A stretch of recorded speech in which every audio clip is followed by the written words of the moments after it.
تو یہ بخاری مسلم دونوں میں موجود ہے کہ انسانی شکل میں حضرت اسرائیل علیہ السلام آئے اور کہا کہ حضرت موسیٰ علیہ السلام سے کہا کہ آپ اپنے رب کے حکم کو اوبے کیجئے، یعنی اپنی جان میرے والے کرو. ان چندہ چلتا پھرتا بندہ ہوئے، انہوں نے کہا ہاں جی سر چلو تیاری جے.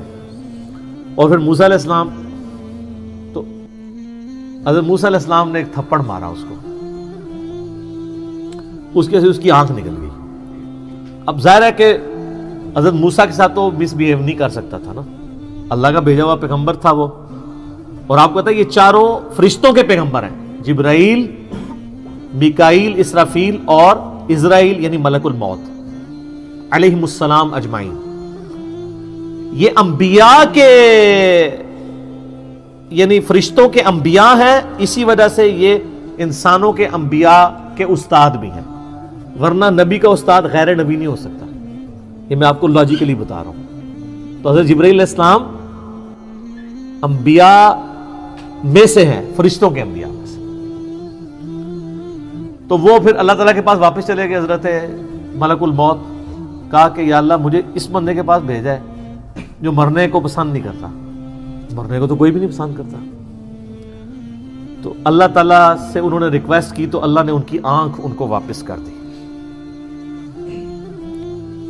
یار حضرت اسرائیل علیہ السلام کی آنکھ نکل جائے تو وہ کس سے ملتی ہے؟ اللہ سے. تو آپ کا تو فرید الدین گنج شکر کا واقعہ مشہور ہے کہ انہوں نے کہ آن دے آنکھ آندی ہے تو آن دے. سر کوئی نہیں آنکھ دے سکتا. ہاں اللہ اگر کسی نبی کو معجزہ دے جیسے کہ حضرت عیسیٰ علیہ السلام کے لیے آتا ہے وہ تو ثابت ہے، ورنہ اگر وہ کہتا ہے کہ بزرگ بھی دے سکتا ہے تو اس بزرگ کے ماننے والوں کی آنکھ نکلوا دیتے ہیں، جا کے بزرگ سے لے کے بتائیں. کوئی کچھ نہیں کر سکتا، اسرائیل بھی نہیں کر سکتا. اچھا ایک کہتے ہیں اسرائیل کو روح کھو لی، گیچی مروڑ دے 2 منٹ تہاڈی روح کھونے والے ہو. تو وہ تو پیغمبر تھا نا. بخاری مسلم میں حدیث ہے کہ اللہ تعالیٰ کسی پیغمبر کو اس وقت تک موت نہیں دیتا جب تک کہ اس کے سامنے یہ آپشن نہ رکھ دے کہ وہ چاہے تو اپنی امت کے پورے ٹینیور تک زندہ رہے. اور بخاری مسلم میں الفاظ ہیں کہ نبی علیہ السلام کو بھی یہ آفر آئی تھی، لیکن آپ نے اللہ کو اللہم رفیق الاعلیٰ کہہ دیا تھا، ورنہ آپ قیامت تک زندہ رہتے. اپنے امت، آپ کی تو امت کا ٹینیور بھی لمبا ہے. تو حضرت موسیٰ علیہ السلام نے وہ تھپڑ مارا، وہ اللہ کے پاس گئے. بخاری مسلم کے الفاظ ہیں اللہ نے آنکھ واپس کی، واپس ہے اور کہا اچھا اس طرح کرو. اللہ کو تو پتہ تھا نا بندہ ذرا جذباتی میرا ہی بندہ ہے، تو لہٰذا میرا بھی غصے کا برا نہ مانا چلے. منو ہی اللہ نے بنایا، ہر بندے کی نیچر اپنی ہے. ابو بکر عمر نہیں بن سکتے، عمر ابو بکر نہیں بن سکتے، دونوں کی اپنی نیچر ہے. A man can never grow out of his skin. انسان جتنا بھی موٹا ہو جائے اپنی سکن سے باہر نہیں نکل سکتا. جو شاکلہ اللہ نے دیا ہے اس کے اندر ہی اس کی وہ ہوئی ہوتی ہے بلٹ اپ.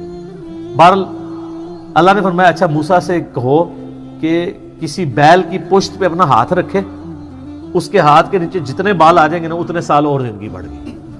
سر وہ تو سینکڑوں بال بنتے ہیں. تو حضرت اسرائیل علیہ السلام یہ جب پیکج لے کے آئے نیا کہ حضرت پہلی تو معذرت ہوں اے پیکج ہے تہاڈی مرضی ہے. دیکھو منی پھر موسیٰ دی گئی ہے، ہونا تو چاہیے تھا کہ جس نے مارا ہے اسے بدلہ لیا جاتا، لیکن لاڈلا ہے. تو انہوں نے کہا اچھا اتنے سال میں زندہ رہوں پھر کیا ہوگا؟ انہوں نے کہا پھر موت. کل نفس ذائقۃ الموت، ہر ذی روح نے موت کا مزہ تو چکھنا ہے. تو پھر انہوں نے کہا جب اتنے سال بعد مرنا ہی ہے تو اب کیوں نہیں، جب یہ میں نے جام پینا ہی ہے موت کا. تو پھر انہوں نے کہا اے اللہ بس میں تجھ سے یہ دعا کرتا ہوں کہ مجھے ارض مقدس یروشلم کے قریب کر دے، میں اتنا قریب ہو جاؤں کہ وہاں سے اگر کوئی پتھر بھی پھینکے نا تو میری قبر تک پہنچ جائے، وہ مقدس زمین کے. جیسے ہماری بھی خواہش ہوتی ہے بقیع غرقد میں دفن ہو. مسلم شریف میں حدیث ہے کہ جس نے مدینے کے مصائب پہ صبر کیا تو میں اس کا شفیع بنوں گا. ترمذی میں الفاظ ہیں کہ ہو سکے تو مدینے میں مرو، جو مدینے میں مرے گا میں اس کی شفاعت کروں گا. اور بخاری میں حدیث ہے حضرت عمر کہا کرتے تھے اے اللہ مجھے شہادت کی موت دینا، اپنے رسول کے شہر مدینہ میں موت دینا. اللہ نے دونوں ان کی دعائیں قبول کر لیں، کیونکہ سب سے پہلے شفاعت اہل مدینہ کی ہونی ہے، بشرطے کہ وہ آپ کے فرقے کا ہو.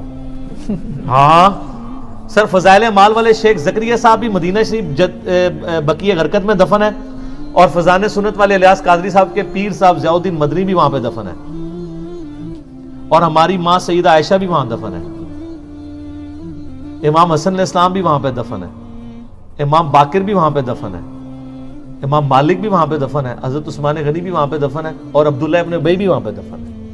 قبروں سے کوئی فرق نہیں پڑتا، اتنے نیک لوگوں کے ساتھ اس منافق کی قبر بھی ہے۔ پہلے تو سانجے قبرستان ہوتے سن نا۔ تو اچھا انہوں نے دیکھ لے اس سے اسرائیل سے نہیں کہا کہ منو جا لین دے، اللہ سے ہی مانگا ہے، تو اللہ نے ان کو قریب کر دیا۔ اور نبی علیہ السلام فرماتے ہیں جب وہ قریب ہوئے تو وہاں پہ ان کو موت دے دی، اور اگر میں چاہوں تو تمہیں سرخ ٹیلے کے پاس موسیٰ علیہ السلام کی قبر بھی دکھا سکتا ہوں۔ یعنی حضرت موسیٰ علیہ السلام گمنامی میں ایک قبر میں دفن ہے، کوئی مزار نہیں ہے سر۔ مزار یا لوگوں کا آنا اگر بزرگی کی دلیل ہو تو وہ بزرگ جس کا نام قرآن میں 125 دفعہ ہے موسیٰ علیہ السلام، اس کی قبر بھی ان نون ہے۔ ظاہر ہے جب وہ اکیلے وہاں پہ، بخاری مسلم میں، صحیح مسلم میں 2 حدیثیں ہیں، آپ علیہ السلام فرمایا میں نے شب معراج سرخ ٹیلے کے پاس موسیٰ علیہ السلام کو قبر میں نماز پڑھتے ہوئے دیکھا ہے، اگر میں وہاں سے گزروں تو میں قبر بھی دکھا سکتا ہوں۔ اور اللہ کہہ رہے ہیں آخرت کی زندگی میں اس کا دنیا سے کوئی تعلق نہیں۔ تو یہ واقعہ بالکل درست ہے، اس پہ منکرین حدیث کا یہ والا اعتراض جو تھا وہ غلط ہے کہ وہ مطلب حضرت موسیٰ علیہ السلام کی ایک طبیعت تھی، وہ کہتے ہیں نہیں وہ نافرمانی کی ہے، اللہ کے حکم کے لیے آئے تھے۔ اب پتہ نہیں اس وقت کیا گیون سرکمسٹانسز تھے، ہو سکتا ہے وہ ایکسپیکٹ کر رہے ہوں کہ اس نے مجھے آگے آفر کیوں نہیں دی ہے، جیسے نبی علیہ السلام کی بخاری مسلم میں حدیث ہے کہ کوئی نبی بھی آفر کے بغیر نہیں مرتا۔ تو دیکھو نا بھائی پھر پیکیج لے کے آیا ہے نا، وہ پہلے لے کے آتا نا، ٹھیک ہے۔ باقی ہر چیز اللہ کی مرضی سے ہی ہو رہی ہوتی ہے، ایک واقعہ بننا تھا بن گیا، اللہ تعالیٰ نے تھوڑا فرشتوں کو بھی جلال دکھا دیا موسیٰ علیہ السلام کا۔ تو باقی وہ جب پیکیج لے کے آیا تو پھر دیکھیں انہوں نے اس کے ڈیل صحیح طریقے سے کیا۔